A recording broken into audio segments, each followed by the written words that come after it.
Well, hello, this is Rochelle and welcome to my channel. Today we're going to make a traveler's notebook. I use these to make or to do my coffee chronicles in, the Great Coffee Chronicles, but these are great for just note keeping, etc, etc. I use 4 sheets of white butterfly 160 GSM paper. I cut it at 22 centimeters. It's already 21 centimeters in the width. So in the height, I cut it at 22 centimeters, and then that'll fold over to become the two 11 centimeter pages. Trying to find the perfect page in this perfect collection is kind of a challenge. And really, this is probably one of my very, very, very favorite FabScraps collections yet. The colors, the elements, the textures and feels on these pages is really something that I thoroughly enjoy. So I'm kind of torn between this one with the clock on it, and then there's another one with like a T at the bottom, and I think I'm going to go with that. However, I am going to kind of eliminate the T because this is The Great Coffee Chronicles. So instead of using the bottom image, I'm going to do the top image for this specific traveler's journal. So I cut it at the 22 centimeters so that it is as wide as that. I want that image in my front cover, so just cutting off the branding strip at the top and then measuring it at 21 centimeters. So this is the natural width of an A4 page is 21 centimeters, and now that width becomes my height, if that makes any sense. So, okay, now I'm going to take a bone folder and fold each page individually one by one on the 11 centimeter line so that it becomes then that traveler's notebook standard size, which is 11 by 21. So the 4 pages, just folding them. For this specific traveler's notebook, I actually used a butterfly shimmery paper, which is a bit thicker, which is fine. It's not the end of the world. Taking some bull clips and just securing that crease so that I can get my long arm stapler in there and staple 3 times, making sure that it's gone all the way through. And then just after you've now folded it, because of that little indent in the spine, in the crease, there are some excess on the white on the one side, and I just like to neaten that up. A lot of people don't. I do. So yes, that's done. And then I like the rounded corners on my top and bottom corners, so I just use my corner punch to round those corners neatly. Again, doing it one by one just to make sure that they are neat and even and together. All of these are kind of extras so after you've made your journal, but those are the kind of things I like. And having a FabScraps cover is just gorgeous, and I'm all done with my traveler's notebook, cleaning up quickly so that we can jump straight into our first page that I'm going to be doing in it, which is a coffee date with myself. Well, it was kind of a work date.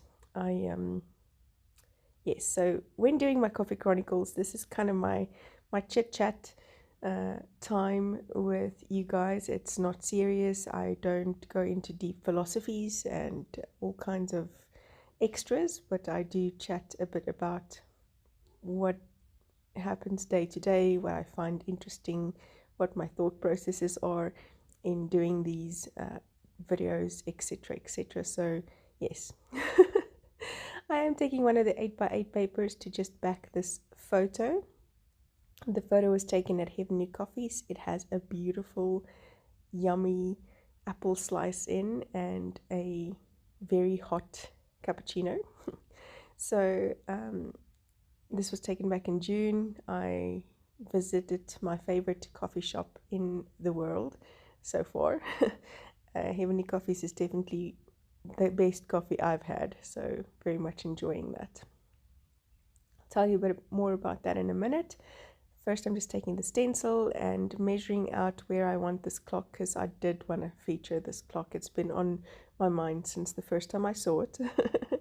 And taking that gold Stamperia Glamour Paste and I want to kind of have this motif on this stencil kind of just hanging down from that clock onto the page. It took me a little bit to get used to the small or tiny scrap portions again, so I did kind of cover these in the end a little bit anyways, but it's not a train smash. It still has exactly the effect I want, which is just a bit of sparkle and swirly whirlies in my page. Once that's, or allowing that to dry, I just take a piece of trace paper and I want to do some embossing onto that. I like doing it on the trace paper just because it kind of gives it a smooth effect, and I'm taking the stamp that says "that perfect blend" and I am embossing that. I also want to get some leaves and flowers and effects like that embossed, so using some of the other FabScraps stamps to get those florals in there.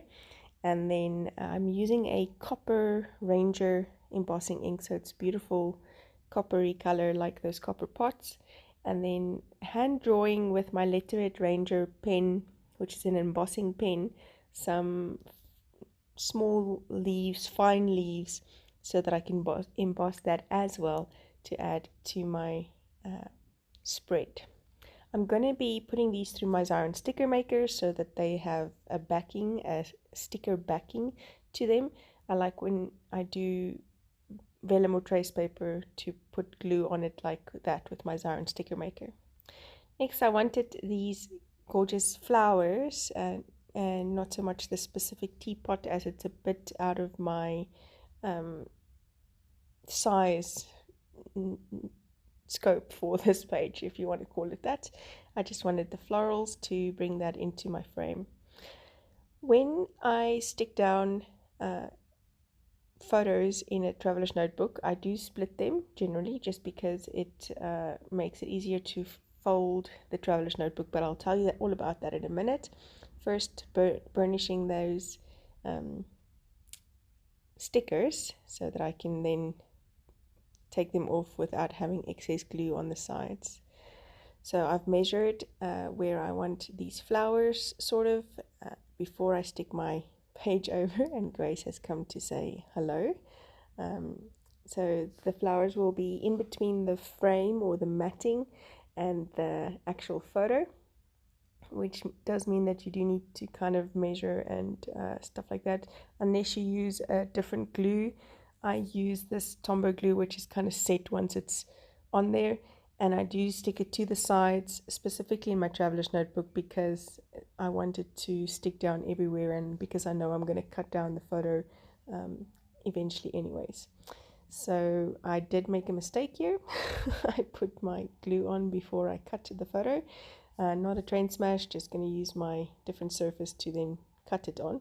And once that is cut, I'm going to just be sticking that into my page.